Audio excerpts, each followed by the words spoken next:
Assalamualaikum warahmatullahi wabarakatuh. Kembali lagi bertemu dalam video pembelajaran fisika bersama Teacher Putri. Nah, pada video kali ini kita akan bahas terkait dengan hukum 2 Kirchhoff. Oke, hukum 2 Kirchhoff bahas apa sih sebenarnya? Yuk ikuti video pembelajaran berikut ini. Nah, pada video kali ini kita akan bahas terkait dengan hukum 2 Kirchhoff atau dikenal juga dengan hukum tegangan Kirchhoff.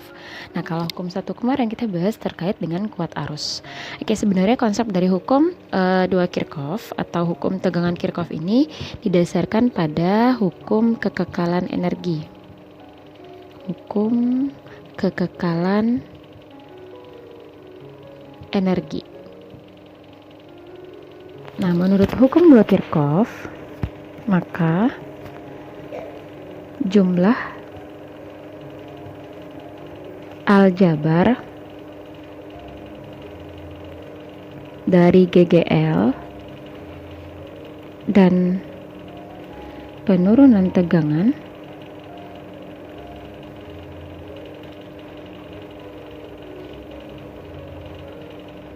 dalam suatu lintasan tertutup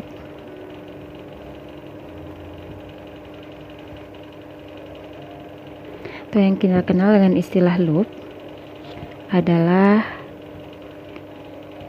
sama dengan 0. Nah, itu bunyi dari hukum kedua Kirchhoff. Jadi energi yang berputar dalam sebuah loop itu jumlahnya kekal ya, selalu seperti itu.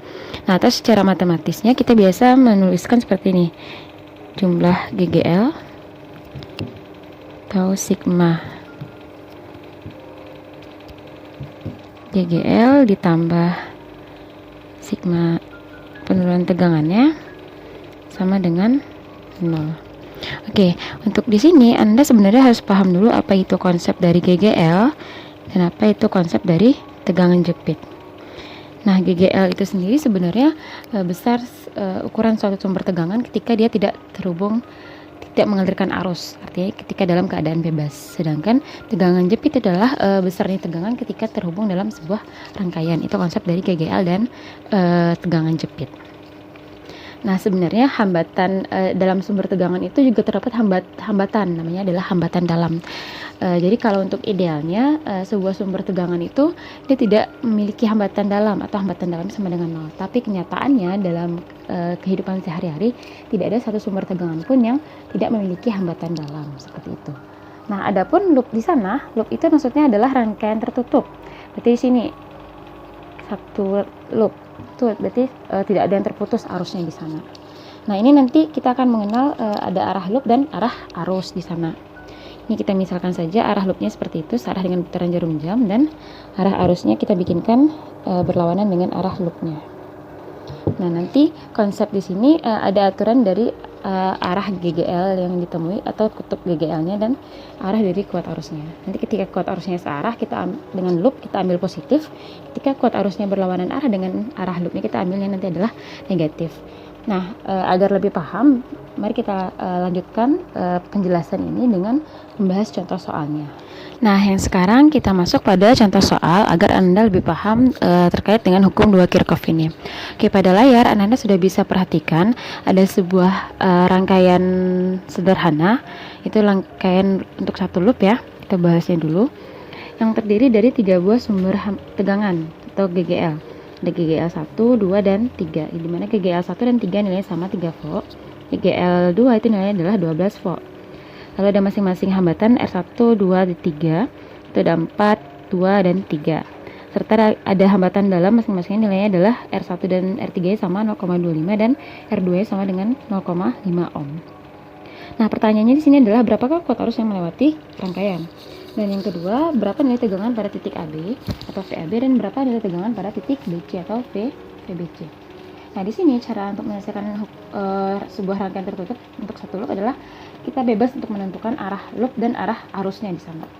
Jadi di sini logikanya adalah pasti nanti kuat arus itu mengalir dari tegangan yang berpotensial tinggi ke potensial rendah.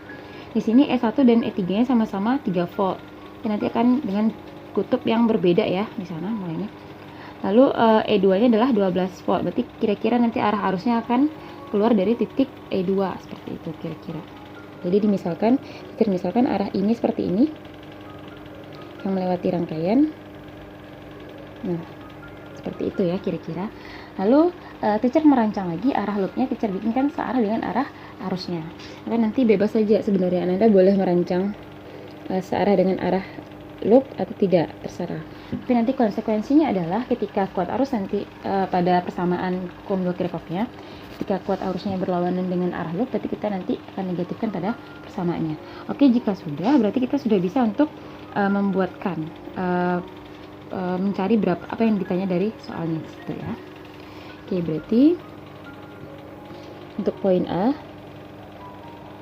jumlah aljabar dari GGL dan penurunan tegangannya sama dengan 0. Nah, loop teacher itu mulainya dari loopnya teacher ambil dari B, A, D, C, B itu ya, dari B, D, C. Sekarang kita lihat katanya sigma GGL. Oke, dari B dia bergerak ke arah kiri. Berarti dia bertemu dengan kutub negatif dari GGL1. Maka di sini kita bikinkan min E1. Nah, kita lihat lagi.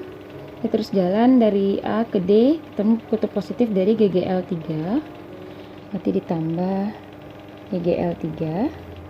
Lalu dia jalan lagi ke bawah, ketemu negatif dari E2. Nanti dikurang E2. Lalu kita lihat jalan lagi ke atas sampai di B, nggak ada lagi jumlah GGL-nya. Nanti kita stop sampai di situ. Nah, sekarang kita I. Nah, karena dia cuma satu loop, berarti tidak ada cabang pada rangkaiannya, sehingga nanti kuat arus di mana-mana akan bernilai sama. Maka untuk semua I-nya bernilai sama di sana. Berarti ditambahkan. Nah, kenapa teacher ambil tambah? Karena di sana teacher rancangnya I-nya searah dengan arah loop. Tapi kalau nanti misalkan arah loop Anda itu adalah dari A ke B, berarti A, B, C, D, A, maka nanti kuat arusnya akan berharga negatif di sana. Jadi ditambah I. Nah, buka kurung, dia akan melewati dulu R1 hambatan luar, jadi dikali R1 ditambah hambatan dalam, tambah lagi hambatan dalam untuk yang GGL3 ditambah lagi dengan R2, hambatan dalamnya ditambah lagi dengan R3 dan R2 yang terakhir. R2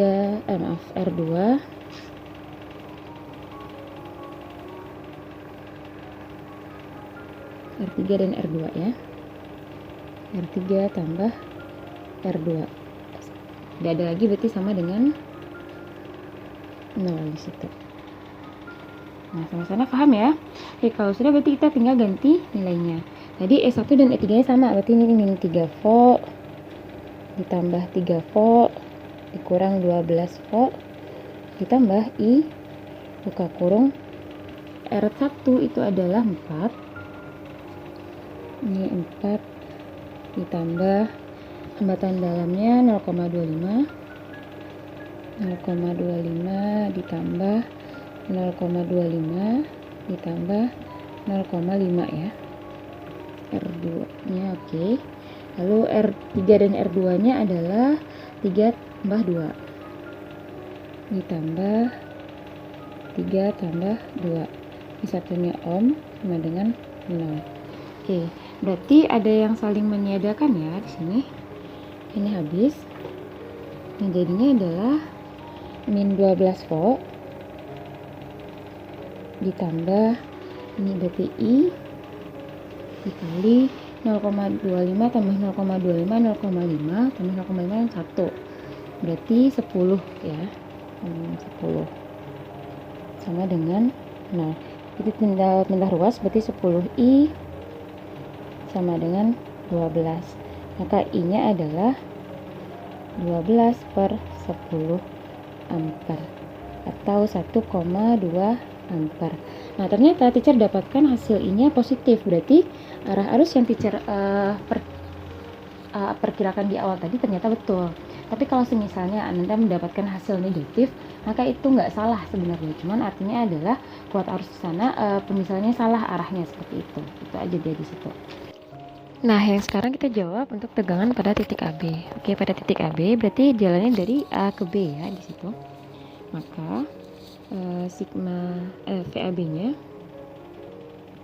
tegangan pada titik AB itu adalah sigma GGL ditambah sigma I kali R.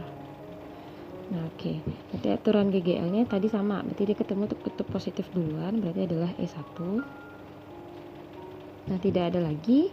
Berarti kita pakai tambah lagi yang I kali R-nya. Oke, sekarang arah I-nya berlawanan dengan arah yang sebenarnya. Berarti kita pakai di sini adalah min ya.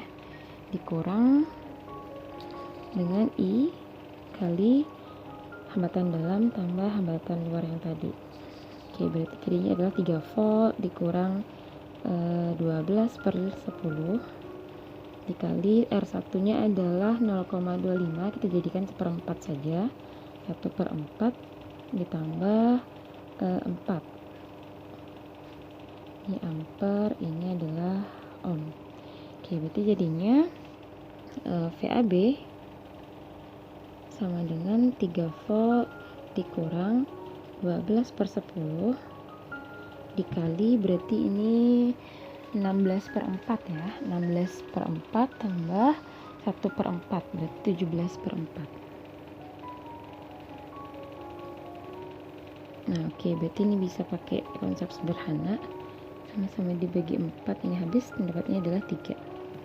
Oke, berarti jadinya adalah 3 volt dikurang 3 per 10 dikali 17, berarti jadinya adalah 30 per 10 dikurang 51 per 10 volt, berarti jadinya adalah min 21 per 10 volt atau min 2,1 volt. Kenapa min? Karena berbeda arahnya. Berarti kalau nanti VBA nya berarti adalah nilainya positif min 2,1 volt seperti itu.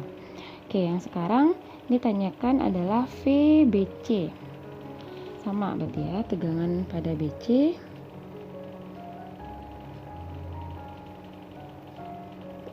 pada BC atau VBC, maka di sana sama, VBC-nya adalah sigma GGL ditambah sigma I kali R sama dengan, berarti nah sepanjang BC apakah ada GGL? Tidak ada ya, berarti tidak ada di sana. Maka ini nilainya adalah 0 dikurang. Nah, kenapa kurang lagi? Karena arah arusnya berlawanan kalau dari B ke C, berarti yang untuk I-nya berarti 12 per 10 ampere dikali R-nya cuman melewati R2 saja. R2 berarti nilainya adalah 2. Berarti dikali 2 ohm. Maka VBC-nya sama dengan min 24 per 10 volt atau min 2,4 volt. Nah, tapi kalau nanti ditanyakan adalah VCB ya, tegangan pada titik C dan B, nanti nilainya adalah positif 2,4 volt. Oke, kira-kira sampai di sana bisa dipahami penjelasan terkait dengan hukum 2 Kirchhoff-nya. Nah, kalau bisa, maka nanti kita akan berlatih kembali atau berlatih lebih lanjut untuk rangkaian 2 loop seperti itu. Oke, sampai jumpa pada video berikutnya. See you on the next video.